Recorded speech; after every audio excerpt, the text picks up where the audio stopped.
जो हमारा local jurisdiction पड़ता है कोलकाता पुलिस में, और इसके अलावा जो है मैंने joint CP crime Kolkata police, commissioner of police Kolkata police, और हमारे जो बेनियापुकुर के जो डीसी हैं, deputy commissioner of police south eastern division, police के ऊपर है पूरा, पुलिस के पास डिस्क्रिशनरी पावर है कि अगर उसके पास कोई कॉग्निजेबल ऑफेंस के इंफॉर्मेशन आ रहा है और वो अगर एफआईआर दर्ज नहीं करती है तो ये एक सवालिया निशान हो जाता है उस ऑफिसर इंचार्ज के ऊपर जिसके पास ये कंप्लेन जा रहा है कि उसने एफआईआर क्यों नहीं किया।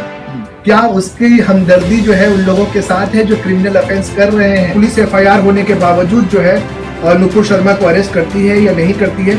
अगर पुलिस ने वहां पर भी जो है कमजोरी दिखाई और नुपुर शर्मा को अरेस्ट नहीं करती है वो, तो मैं इंशाअल्लाह ताला कलकत्ता हाई कोर्ट में पुलिस के खिलाफ जो है रिट पिटीशन करूंगा। कि जो मुसलमान के जितने खिलाफ बोलेगा, जो मुसलमान को जितना तकलीफ पहुंचाएगा, वो उतना बड़ा नेता बन जाएगा। अब ये कंपटीशन चल रहा है कि मुसलमानों के ऊपर बुलडोजर चला रहा है, उनके घरों के ऊपर जो है बुलडोजर चला दिया जा रहा है, उनका जो जिंदगी भर का कमाई हो उसके ऊपर बुलडोजर चला दिया जा रहा है। तो मुसलमान के साथ इतना ह्यूमन राइट्स वायलेशन आज हिंदुस्तान में क्यों हो रहा है? खून खौलाने का काम इसलिए किया जा रहा है ताकि वो हिंदू सेक्शन, हिंदू कम्युनिटी के लोग और मुसलमान कम्युनिटी के लोग के बीचों में एक राइट करवाए। दंगा होगा तो उसका फायदा बीजेपी को डायरेक्ट होगा। पे क्या आई, उसने जो है नुपुर शर्मा को सस्पेंड किया और प्रवीण जिंदाल को एक्सपेल किया। तो आप देखिए सस्पेंशन और एक्सपेल्शन जो है वो दो दूसरे अलग अलग चीज़ें हैं। सस्पेंशन जो एक छोटा सा पनिशमेंट होता है, आपने देखा होगा कि स्कूल में बच्चे अगर बहुत ज़्यादा नागा कर रहे हैं तो उसको सस्पेंड कर दिया जाता है 2-4 दिनों के लिए। तो ये आपको जान करके हैरानी नहीं होगी कि कुछ दिन के बाद आप दोबारा जो है एज ए बीजेपी के नेशनल स्पोक्स पर्सन के तौर पर नुपुर शर्मा को आप दोबारा जो है मीडिया में देखें। तो देखिए अभी जो है जिस तरह की सरकार चल रही है, जो पोलराइजेशन वगैरह चल रहा है, इस पोलराइजेशन में एक चीज़ देखा गया है कि जो मुसलमान के जितने खिलाफ बोलेगा, जो मुसलमान को जितना तकलीफ पहुंचाएगा, वो उतना बड़ा नेता बन जाएगा। नुपुर शर्मा कौन सी बहुत बड़ी नेता थी? 2009 में तो वो भारतीय जनता पार्टी का जो स्टूडेंट विंग है उसमें उसने ज्वाइन किया था, और 2011 में उसको अरविंद केजरीवाल के खिलाफ टिकट देकर के एक बड़ा नेता बना दिया गया। क्यों बनाया गया? क्योंकि वो मुसलमानों के खिलाफ बोलने में एक्सपर्ट थी। ठीक है, अभी आप देखिए कि जितना स्टेट आप ले लें, जहाँ जहाँ बीजेपी की सरकार है, चाहे वो उत्तर प्रदेश हो या जो भी जगह जहाँ पे बीजेपी की सरकार है, चाहे मध्य प्रदेश हो, जहाँ भी आप देख ले, वहाँ पर जो है चीफ मिनिस्टर्स के बीच में कंपटीशन चल रहा है कि कौन सा चीफ मिनिस्टर मुसलमान को कितना ज़्यादा तकलीफ पहुंचा सक रहा है।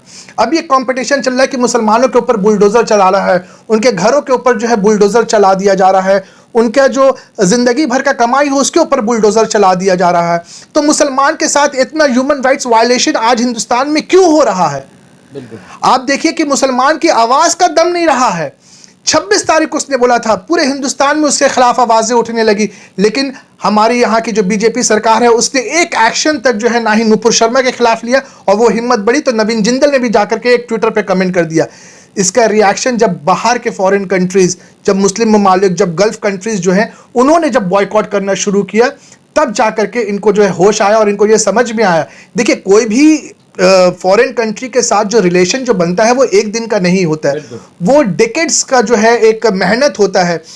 तो हिंदुस्तान अपनी आज़ादी के बाद से एक मेहनत करते रही। इनफैक्ट मैं ये भी बोलूँगा कि नरेंद्र मोदी भी जो है बहुत बार गल्फ़ कंट्रीज़ गए, वहाँ के साथ रिलेशन बनाने की कोशिश की। आज मैं आपको बताऊँ कि अमेरिका और चाइना के बाद सबसे ज़्यादा जो है हिंदुस्तान के साथ ट्रेड हो रहा है, इन बिलियंस जो ट्रेड हो रहा है वो यूएई के साथ हो रहा है। ठीक है, तकरीबन 1 करोड़ हिंदुस्तानी जो है, कोई नर्स के तौर पर, कोई इंजीनियर्स के, जी एक नर्स के तौर पर, इंजीनियर्स के तौर पर, डॉक्टर्स के तौर पर, डेली वेज अर्नर्स के तौर पर जो है गल्फ कंट्रीज में काम कर रहे हैं। आप जस्ट सोचें कि अगर हिंदुस्तान के साथ ये गल्फ नेशंस अपना ट्रेड बंद कर दें, और जितने भी लोग जो बाहर हैं जो रह रहे हैं, ऑब्वियसली वो पैसा कमाते हैं, तो वो रेवेन्यू जो इंडिया में भी कन्वर्ट होता है। तो अगर वो तमाम कन्वर्जन्स बंद हो जाए तो इंडिया की इकोनॉमी हालत ऐसे ही बहुत ख़राब है, वो इकोनॉमी और कहाँ से बद से बदतर चले जाएगी। यहाँ पे लोगों के पास खाने के लिए पैसा नहीं रहेगा, ये ऑलरेडी हो चुका है। मैं आपको बता रहा हूँ कि मैं पेशे से वकील हूँ, ठीक है। तो मैं ये चीज़ देख रहा हूँ कि क्रिमिनल कोर्ट्स में मैटर्स कितने बढ़ गए हैं, खास करके चेक बाउंस 420 ये सब के मैटर्स जो है, कॉर्पोरेट मैटर्स जो है, कॉर्पोरेट क्राइम्स जिसको कहते हैं, वो इतना ज़्यादा बढ़ गए। वो इतना ज़्यादा क्यों बढ़ा? बिकॉज लोगों के जेब में पैसा नहीं है। जब बैंक में पैसा नहीं तो जाहिर सी बात है चेक बाउंस होगा। आप जब पैसा नहीं दे पाएंगे, जिसका चेक है वो जब बाउंस होगा तो वो आकर के उसके पास एक ही रास्ता बच जाएगा कि वो जाकर के कोर्ट में केस करेगा। ईमेल के जरिए जो है बेनियापुकुर पुलिस स्टेशन जो हमारा लोकल जुरिस्डिक्शन पड़ता है कोलकाता पुलिस में, और इसके अलावा जो है मैंने joint CP crime Kolkata police, commissioner of police Kolkata police, और हमारे जो बेनियापुकुर के जो डीसी हैं, deputy commissioner of police south eastern division, उनको मैंने ईमेल के जरिए जो है ये कंप्लेन भेजा। ये एक ट्रेंड शुरू से चल रहा है, आज से नहीं, 2014 के वक्त से चल रहा है कि मुसलमान के खिलाफ जो जितना बोलेगा वो उतना बड़ा नेता बनेगा। बिल्कुल ठीक है। अब ये मकसद आ जाता है कि अब देखिए आप, ये जो नूपुर शर्मा और ये सारा जो ट्रेंड बेसिकली इसलिए चल रहा है, ये 2024 के इलेक्शन को मद्देनजर देखते हुए चल रहा है। अब अगर यहाँ पे सरकार ये सोच रही है कि अगर वोट को पोलराइजेशन करके, मुसलमानों का ह्यूमन राइट्स वायलेशन करके, मुसलमानों के ऊपर बुलडोजर चला करके वो अगर सत्ता पे आना चाहते हैं, और इसका अगर उनको वो रेडी है कि इसका कोलैटरल डैमेज अगर गल्फ कंट्रीज से उनको हो रहा तो वो सहने के लिए तैयार है, तो उनकी तो सरकार बनेगी। उनके बच्चे फॉरेन कंट्रीज में जैसे पढ़ रहे हैं वो फॉरेन कंट्रीज में पढ़ेंगे, उनके घर पे जो मुर्ग मुसल्लम चल रहा है वो चलेगा। लेकिन गरीब को यह सोचना है, जिनको उकसाया जाता है कि तुम जो है मुसलमानों के खिलाफ ये करो और मुसलमानों के खिलाफ वो करो, लेकिन उनके घर पे खाने के लिए रोटी नहीं होती। यह गरीब को सोचना है कि वो उनको अपने घर को देखना है, अपने घर के बच्चों तक खाना पहुंचाना है, या फिर उनको जो है यही जो है मोदी और मोदी की भक्ति में जो है जिंदगी जो है गुजार देना है। और जिस तरह से अभी एक ट्रेंड लगातार चलाया जा रहा है कि पश्चिम बंगाल में लोगों को परेशानी का सामना करना पड़ रहा है, और एक तस्वीर दिखाया जा रहा है कि रास्ता बंद करके ये कैसा विरोध है, ये सारा जो कोशिश चल रहा है, तो कैसे देखते हैं उसको? बुलडोजर कहाँ पे चला? पश्चिम बंगाल में जी। लोगों के घर कहाँ पर तोड़े गए? पश्चिम बंगाल में। कानपुर पे जो है 2 दिन पहले एक हादसा हुआ, वहां की पुलिस जो एक तरफा कार्रवाई की जा रही है, और वहां के डीजीपी साहब का ये कमेंट है कि कार्रवाई एक तरफ इसलिए की जा रही है क्योंकि एक तरफ से जो है मतलब चीजें हुई है जी। तो एक तरफ तो उन्होंने आंखों को बंद कर रखा हुआ है। मध्य प्रदेश में क्या हो रहा है, यूपी में क्या हो रहा है, इन तमाम जगह क्या हो रहा है। यहाँ पर तो कम से कम हम जो मुसलमान हैं और यहाँ के जो हिंदुस्तान के जो सिटीजन हैं, खास करके मगरबी बंगाल में रहने वाले, उनके पास ये ह्यूमन राइट, ये हक मिल रहा है। यहाँ की सरकार ये इजाजत दे रही है कि तुम अपने डेमोन्स्ट्रेशन करो, एक पीसफुल डेमोन्स्ट्रेशन करो। ये तो कानून है कि आप जो है पीसफुली डेमोन्स्ट्रेट कर सकते हैं। आप पीसफुली, क्या गवर्नमेंट बंद नहीं बुलाती है? क्या पार्टियां बंद नहीं बुलाती है? आज अगर मुसलमान बंद बुला रहा है तो ये जो है कानून के खिलाफ हो जा रहा है।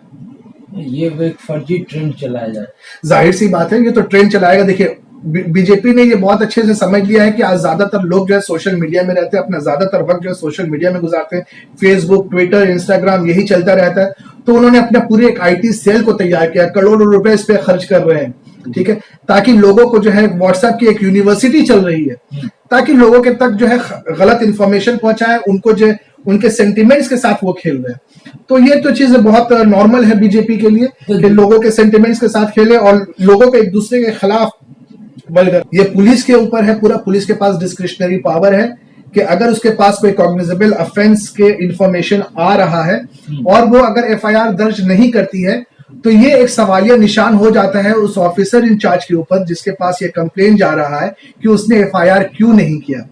क्या उसकी हमदर्दी जो है उन लोगों के साथ है जो क्रिमिनल ऑफेंस कर रहे हैं। लेकिन पुलिस को भी घबराने की जरूरत नहीं है, उनसे बहुत ऊपर कोर्ट है और कोर्ट जो है अपना फैसला जरूर लेगी इंशाल्लाह। तो कब तक नूपुर शर्मा गिरफ्तार है? देखिए, सबसे पहले तो मैं जो प्रोसीजर है मैं वो आपको बता दूं। मैंने ये कंप्लेन जो है आज जुमा के रोज जो है जुमा के नमाज के फौरन बाद ही जो है मैंने ईमेल के जरिए भेजा है। अब तक पुलिस की तरफ से मेरे पास ना ही कोई कॉल आया है ना ही कोई मेल आया है, तो मैं इंतजार करूंगा, 2-4 रोज इंतजार करूंगा। इसके बाद इंशाल्लाह ताला सामने हफ्ता ही में जो है मैं शियालदा कोर्ट में 156 क्लॉज 3 जो है वो पिटीशन जो है वहाँ के ACJM के सामने मैं मूव करूंगा और पूरी कोशिश रहेगी इंशाल्लाह ताला कि ये एप्लीकेशन जो है वो एक्सेप्ट हो और पुलिस को जो है डायरेक्शन दिया जाए कि वो FIR दर्ज करे। उसके बाद देखते हैं कि पुलिस FIR होने के बावजूद जो है नूपुर शर्मा को अरेस्ट करती है या नहीं करती है। अगर पुलिस ने वहां पर भी जो है कमजोरी दिखाई और नुपुर शर्मा को अरेस्ट नहीं करती है वो, तो मैं इंशाल्लाह ताला कलकत्ता हाई कोर्ट में पुलिस के खिलाफ जो है रिट पिटीशन फाइल करूंगा। आप 2003 और 2022 में मत जाइए, आप डेली का चैप्टर खोलिए, जसीमानंद को उठा करके देखिए, ये उसको आप देखिए, जो पंडित का वैल्यू नहीं था वो पंडित आज आकर के नई नई बातें बोल रहा है, गलत गलत बातें बोल रहा है, ऐसी ऐसी बातें बोल रहा है कि आप सुन लेंगे तो आपका खून खौल जाएगा जी। ये बस तमाम चीजें इसलिए की जा रही कि आपका खून खौले जी। लेकिन हम लोग जो है कानून को अपने हाथ में लेने वाले नहीं, हम लोग कानून के मानने वाले हैं। हम लोग जो है हमेशा से एक पीस लविंग सिटीजन रहे हैं हिंदुस्तान के, और इंशाल्लाह ताला कानून का सहारा ही लेकर के हम लोग लड़ाई करेंगे। तो ये खून खौलाने का काम इसलिए किया जा रहा है ताकि वो हिंदू कम्युनिटी के लोग और मुसलमान कम्युनिटी के लोग के बीचों में एक राइट करवाए। दंगा होगा तो उसका फायदा बीजेपी को डायरेक्ट होगा। एक बाबा थे, उन्होंने भी सलवार पहन करके भागा था, आपको याद होगा रामलीला मैदान में। बहुत जल्दी आएगा ये बाबा भी भागेंगे और इनके अपने लोग भगाएंगे इनको, ये आप देख लीजिएगा। मुसलमानों को कुछ करने की जरूरत नहीं, इनके अपने लोग जो है इनसे जो है आजिज आ गए हैं, तंग आ गए। ये वक्त आएगा जिस दिन उनकी सरकार गिरेगी, इनके लोग इनको दौड़ा करके मारेंगे। तो एक बात कहा जा रहा है कि उनका जो है शिवलिंग को फव्वारा बता के मजाक उड़ाया जा रहा है ज्ञानवापी मस्जिद को। क्या लगता है आपको, वाकई में मजाक उड़ाया जा रहा है फव्वारा? देखिए, सबसे बड़ी बात तो ये है कि ये जो कमिश्नर को अपॉइंट किया गया था, बनारस के कोर्ट के थ्रू जो अपॉइंट किया गया था, ये सबसे पहले उनको पूछना चाहिए कि जो कमीशन जो गई थी वहां पे और वहां जो वीडियोग्राफी हुई वो वीडियोग्राफी लीक कैसे हुई।